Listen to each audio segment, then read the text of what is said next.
15. Nabi palsu itu buat apa?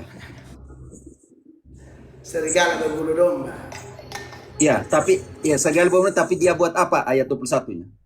Ya, Matius bab 7 ayat Ayat ke-15. 15 dulu supaya tahu nabi palsu atau tidak di situ. Ya. Waspadalah terhadap nabi-nabi palsu yang datang kepadamu dengan menyamar seperti domba. Tetapi sesungguhnya mereka adalah serigala yang buas. Dia buat apa ayat 21? Bukan setiap orang yang berseru kepadaku, Tuhan, Tuhan, akan masuk ke dalam kerajaan surga, melainkan dia yang melakukan kehendak Bapakku yang di surga. Dia buat apa ayat 22? Pada hari terakhir, banyak orang akan berseru kepadaku, Tuhan, Tuhan, bukankah kami berbuat demi namamu dan mengusir setan demi namamu dan mengadakan banyak mujizat juga demi namamu juga? KKR di mana-mana. Ayat 23 Yesus ngomong apa? Pada waktu itulah aku akan berterus terang kepada mereka dan berkata, aku tidak pernah mengenal kamu, enyahlah daripadaku, karena kamu sekalian pembuat kejahatan. Matius 24 ayat 23 sampai 25. Ini nabi palsu buat apa di sini? KKR di mana-mana atau tidak? Pada waktu itu, Matius 24 ayat 23 ya, Maya? Ya, sampai 25. Pada waktu itu jika orang berkata kepadamu, lihat, Mesias ada di sana, atau Mesias ada di sana, kamu jangan percaya, sebab Mesias palsu dan nabi-nabi palsu akan muncul dan mereka akan mengadakan tanda-tanda yang dahsyat dan mujizat-mujizat. Sehingga sekiranya mungkin mereka menyesatkan orang pilihan juga. Camkanlah, aku sudah mengatakannya terlebih dahulu kepadamu. Apa yang buat nabi palsu? Roma 16, 17, 18.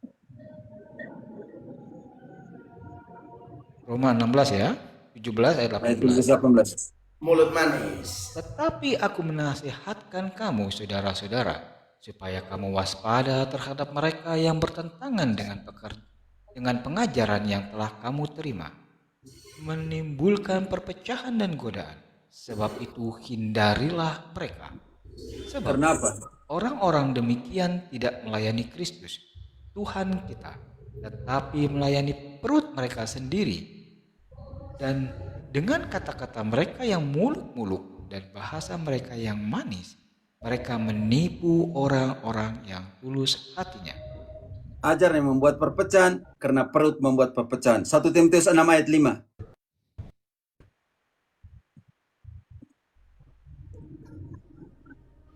Percekcokan antara orang-orang yang tidak lagi berpikiran sehat dan yang kehilangan kebenaran, yang mengira ibadah itu adalah suatu sumber keuntungan. Mereka ini siapa? Ayat 3. Oke. Jika seorang mengajarkan ajaran yang lain dan tidak menurut perkataan sehat, yakni perkataan Tuhan kita Yesus Kristus, dan tidak menurut ajaran yang sesuai dengan ibadah kita. Lanjut Romo, sampai itu ayat-ayat Romo peruntukan untuk siapa? yang tadi apa yang dibuat oleh nabi palsu? Itu yang saya omong. Jadi siapa? Kalau saya tanya balik, Romo konteks sekarang siapa? Ya, makanya tadi saya menjelaskan bahwa saya tidak itu. Ini kan pertanyaan saya kan, Bapak Pendeta tanya itu. Saya tidak melakukan itu. Saya tidak melakukan itu. Kan tanya saya tidak melakukan itu. Yang melakukan itu siapa? Petrus khotbah KKR tuh 3.000 orang. Yang tidak, yang zaman sekarang, saya tidak tanya zaman lalu. Baik. Berarti Siapa tidak zaman semua sekarang? KKR itu sesat, Romo. Siapa yang zaman sekarang melakukan itu? Ya Siapa yang siapapun zaman sekarang melakukan menjual KKR, firman tapi tidak Allah? memberitakan Injil, melakukan KKR hanya cari keuntungan, melakukan KKR lalu pamer mujizat palsu, melakukan KKR lalu ajar ajaran-ajaran sesat, itu memang nabi palsu, Romo.